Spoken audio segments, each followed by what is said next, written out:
In 2022, Andrew Tate was the most Googled man on the entire planet. Let that actually sink in for a moment. Not a president, not a pop star, not a billionaire tech founder with $100 billion and a rocket ship.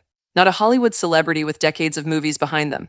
A kickboxer. A man who had been banned from almost every major social media platform.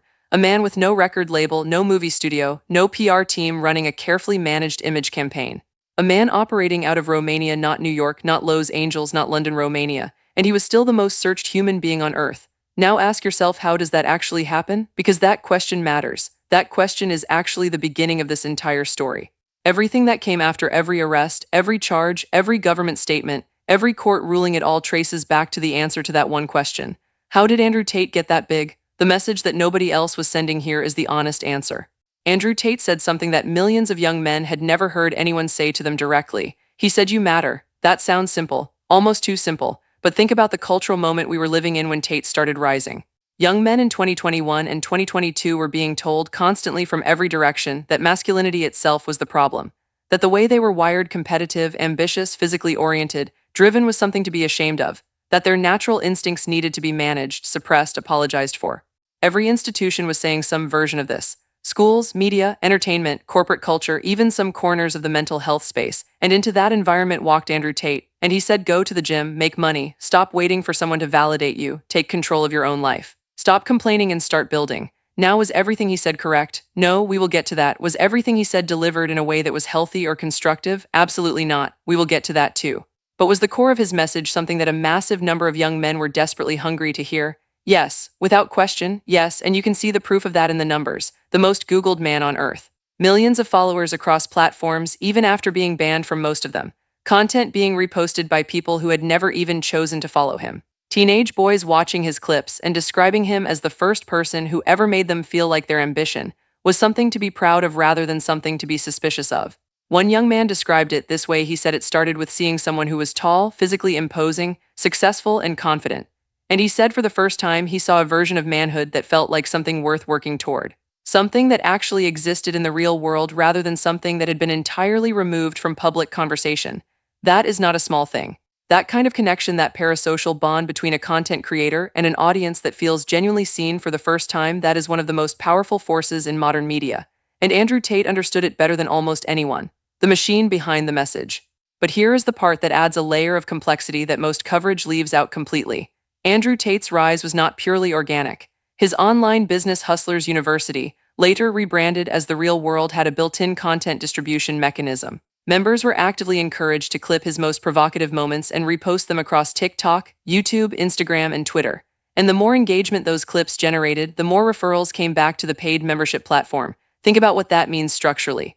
The content most likely to go viral was the content most likely to provoke a reaction. Controversy drives clicks. Outrage drives shares. The more extreme the clip, the wider it spread. And the wider it spread, the more people joined the platform, and the more people joined the platform, the more clippers were out there posting more extreme content. It was a self-reinforcing loop, and it was designed to be one. Now here is the uncomfortable question that loop raises. How much of what Andrew Tate said in public was what he genuinely believed? And how much of it was content engineered, calibrated, specifically designed to generate maximum reaction? I am not answering that question for you. I genuinely do not know the answer. But it is a question worth holding in your mind as we go through the rest of this story, because it changes the way you evaluate almost everything that followed. The backlash that made him bigger here is something that almost never gets discussed honestly. Every wave of criticism directed at Andrew Tate made him larger. Every article calling him dangerous. Every news segment describing him as a threat to young men. Every platform ban. Every public figure condemning him. Every viral moment of someone trying to take him down. All of it fed the machine. Because for his audience, the young men who had found in him something they felt nowhere else, every attack on Andrew Tate was proof that the people attacking him were exactly who he said they were. Out of touch institutions trying to silence a man for telling truths they did not want told. And Andrew Tate understood this dynamic completely. He did not respond to criticism by getting defensive or backing down. He leaned into it. He named it. He called it the Matrix. He built an entire framework around the idea that powerful institutions were working together to destroy anyone who challenged their preferred narratives. And for a significant portion of his audience, that framework was not just convincing. It was revelatory. It explained things they had felt but never had language for. It connected their personal experiences of feeling dismissed or overlooked to something much larger. Whether or not the Matrix framing was entirely accurate is a separate question. What is not in dispute is how effectively it worked as a mobilizing idea. Come get me, what was he actually saying?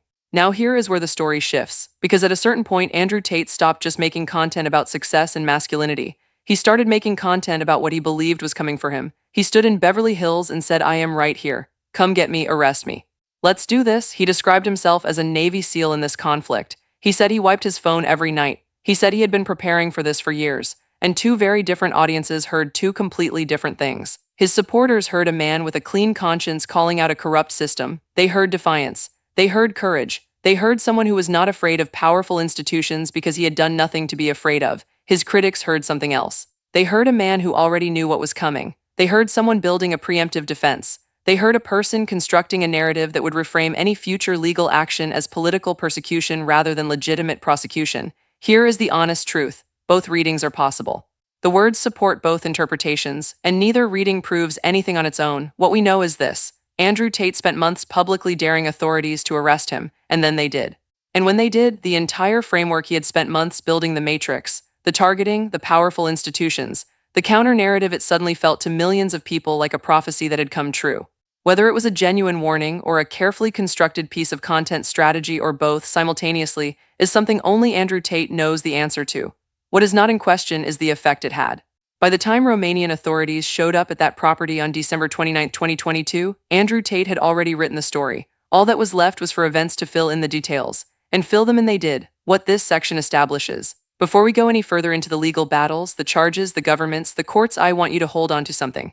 Andrew Tate got as large as he did because he addressed something real. A genuine hunger among young men for a certain kind of message. A genuine frustration with a cultural moment that seemed to have no space for the version of masculinity they were drawn to. That does not make him innocent. It does not justify everything he said or allegedly did. But it explains why this story matters beyond one man's legal troubles. Because the reason governments spent millions trying to counter him, the reason platforms banned him simultaneously, the reason a prime minister named him personally as a national problem, it was not because of one controversial interview. It was because of scale. It was because of reach.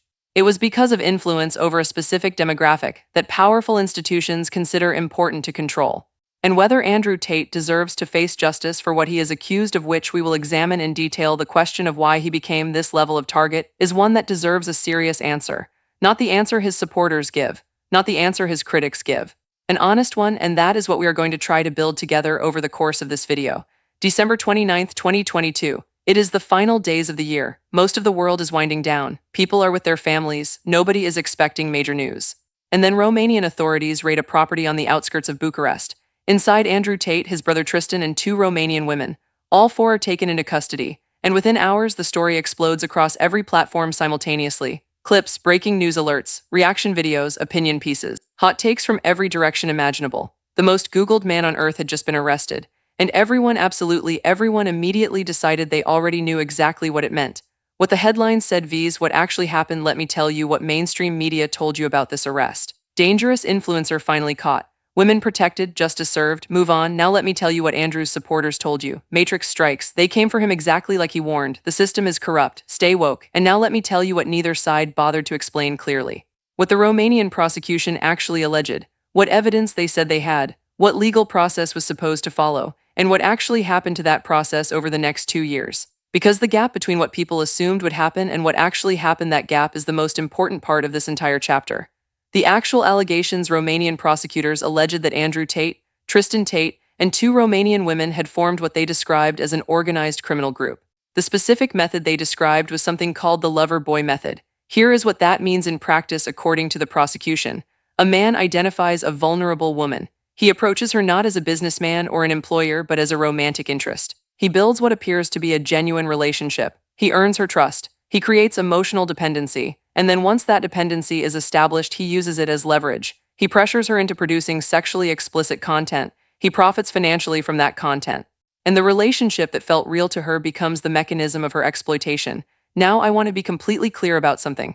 These are serious allegations, not minor, not technicalities, not regulatory violations. These are allegations describing the deliberate psychological manipulation and sexual exploitation of women. If these allegations are true, and I want you to hold that word, if this describes real harm to real people, I am not going to minimize that, not for a second. But my job in this video is not to tell you what the allegations are and then let you assume the rest. My job is to walk you through what happened when those allegations actually met the legal system. And what happened is where this story gets genuinely complicated. The first red flag: months in detention before charges were formalized. Andrew and Tristan Tate were initially taken into custody on December 29, 2022.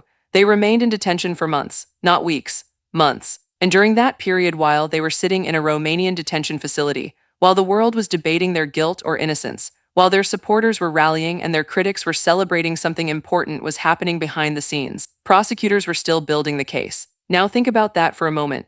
In most functioning legal systems, you arrest someone when you have sufficient evidence to justify that arrest. The evidence comes first, the arrest follows the evidence. What does it tell you when someone spends months in detention while prosecutors are still in the process of formalizing the charges against them? It does not automatically mean they are innocent. Investigations are complex. Evidence takes time to properly document and authenticate. These are real considerations. But it does raise a legitimate question about whether the arrest itself was as evidence-backed as it should have been at the moment it happened. In March 2023, 3 months after the original arrest, the brothers were moved from detention to house arrest. And a few months after that, those restrictions were eased further. They could move around but remained under judicial supervision. Then in June 2023, 6 months after the arrest, Romanian prosecutors formally indicted them. 6 months. 6 months between arrest and formal indictment. Again, not automatically proof of misconduct. But worth noting, the defamation lawsuit. Andrew goes on offense here is a move that almost nobody covered fairly. In July 2023, Andrew and Tristan filed a defamation lawsuit in Palm Beach County, Florida. Against whom?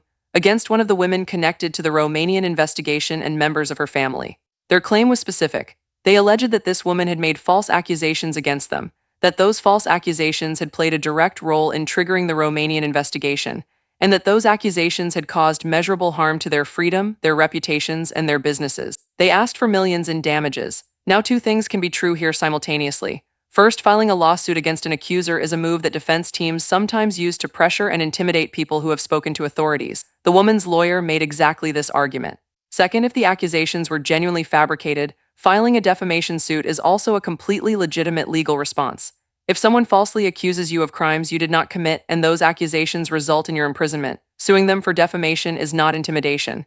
It is self-defense through the legal system. Both interpretations are live. Both deserve to be acknowledged. But here is what that lawsuit tells us regardless of which interpretation is correct. Andrew Tate was not just defending himself against the prosecution. He was actively building his own counter-narrative in a separate legal arena. He was not waiting for the Romanian case to play out. He was creating a parallel legal track designed to challenge the foundation of the accusations themselves. That is either the behavior of a man determined to expose a fabricated case, or it is the behavior of a man trying to use financial and legal pressure to discourage witnesses from cooperating with authorities. Courts will ultimately make that determination, not social media, not YouTube commentary. Courts, the indictment, and then the collapse. Now here is the part that the mainstream coverage almost completely buried. After the formal indictment in June 2023, the Romanian case slowly made its way through the court system. Judges reviewed whether the indictment had been properly prepared, whether the evidence had been gathered legally, whether the case could actually move to a full criminal trial. In April 2024, a Romanian court initially ruled that the case could move toward trial. This looked like a significant victory for the prosecution. Andrew and Tristan immediately appealed, and then December 2024. The Bucharest Court of Appeals issued a ruling that stopped the prosecution in its tracks. The court said the trial could not continue in its existing form. It pointed to problems with the indictment. It said certain evidence could not be used, and it sent the case back to prosecutors for review. 2 years. 2 full years of investigation, detention, house arrest, judicial supervision, international headlines, and public debate. And at the end of those 2 years, the Romanian prosecution was told to go back and try again. Now I need to be very precise about what this means and what it does not mean. This ruling did not declare Andrew Tate innocent. It did not find that the allegations were false. It did not exonerate either brother. What it found was that the case as constructed by prosecutors had serious enough problems that it could not proceed in the form it was presented. And that is a significant distinction that almost every media outlet either missed or deliberately chose not to explain clearly. The 30 women claim the most important unverified detail in this story. Now, I want to spend some real time on something that Andrew's lawyer has said publicly, because it is either the most explosive revelation in this entire case, or it is a completely fabricated defense strategy. And right now, we genuinely do not know which one it is. Joseph McBride, Andrew and Tristan's US-based attorney, has made the following claim in multiple public interviews. He says that Romanian prosecutors approached approximately 30 women connected to the Tate brothers. And he says those women were given a choice that was not really a choice at all. Sign onto the victim list. become an official complainant against Andrew and Tristan, or face the possibility of being designated as a corroborator in the alleged criminal conspiracy, meaning participate as a witness against them or potentially become a defendant yourself. According to McBride, when those same women were later given the opportunity to speak without that pressure hanging over them, every single one of them described the case as fabricated, as garbage, as a setup, every single one. Now here is where I have to be direct with you. This claim has not been independently verified by any journalist, any investigative outlet, or any party outside of McBride's own public statements. I am not telling you it is true. I am not telling you it is false. What I am telling you is this. If it is true, even partially true, it represents one of the most serious prosecutorial abuses imaginable. Coercing potential witnesses into becoming complainants by threatening them with prosecution is not building a case. It is manufacturing one. It is forcing people to choose between becoming a weapon against someone or becoming a target themselves. And here is why this claim matters even beyond the Tate case specifically. Because if prosecutors in any country, Romania, the United Kingdom, the United States, anywhere can turn potential witnesses into complainants through threats rather than truth, then every accusation in every high-profile case becomes harder to evaluate at face value. This is not a comfortable thought, I understand that. But it is a necessary one. The second investigation, while the first was falling apart now here, is something that received almost no serious coverage. While the original Romanian case was being sent back to prosecutors for rebuilding, Romanian authorities had already opened a second investigation against the Tate brothers. This second investigation included additional allegations, forming an organized criminal group, human exploitation, exploitation allegations involving young people, sexual contact involving a minor, money laundering. And later, in a move that raised eyebrows even among people who had no sympathy for Andrew Tate, prosecutors added an allegation that Andrew had incited hatred and discrimination against women through public statements made between 2021 and 2024. Now think about that specific addition for a moment. Charging someone with inciting hatred through public statements is a very different kind of charge than charging them with a specific criminal act against a specific individual. One requires proving that a crime occurred, that there was a victim, that there was harm. The other requires proving that words, however offensive, however provocative, however harmful in a general sense, crossed a legal threshold. And when you add that kind of charge to a case that is already struggling to hold up in court, it raises a question that I think is fair to ask. Is this prosecution still purely about alleged victims? Or has it started to become about something broader, about the ideas Andrew Tate represents, the influence he holds, and the narratives he challenges? I am not answering that for you, but I think you deserve to hear the question asked honestly. What Romania actually tells us. So let me bring this chapter together. Here is what we know with confidence about the Romanian dimension of this case. Andrew and Tristan Tate were arrested on serious allegations. They spent months in detention before being formally charged. The formal indictment came 6 months after the arrest. The case made its way through the court system and was ultimately sent back to prosecutors because it had serious structural problems. A second investigation was opened while the first was collapsing. And throughout all of this, through every development, every ruling, every legal setback, neither brother has been convicted of a single crime. Here is what remains genuinely unresolved. Whether the original allegations were based on real evidence of real harm, whether the prosecution's methods in building the case were legitimate, whether the 30 women claim has any basis in fact, and whether the Romanian legal proceedings were influenced by external pressure from other governments. None of those questions have been definitively answered. And that uncertainty, that genuine, unresolved, uncomfortable uncertainty, is exactly why this story has refused to go away. Because people on both sides keep treating it as settled. Supporters say it is obviously a setup. Critics say it is obviously guilt. And the actual reality sits somewhere in the middle of those two positions, in a space that requires holding multiple possibilities open at the same time. That is harder than picking a side, but it is the only honest position available right now. If this video is giving you something you are not finding anywhere else, if this feels different from the standard coverage you have seen on this case, then do one thing right now while you are watching. Hit subscribe, not because I am asking you to. Because the next development in this case is coming. The August 13th hearing is coming. The UK extradition decision is coming. The Florida investigation is moving. And when those things happen, most channels are going to give you the same surface-level reaction they always give you. I am going to give you this. So if you want this level of breakdown when those moments arrive, subscribe now. Takes 2 seconds and you will not miss what comes next. All right, back to it.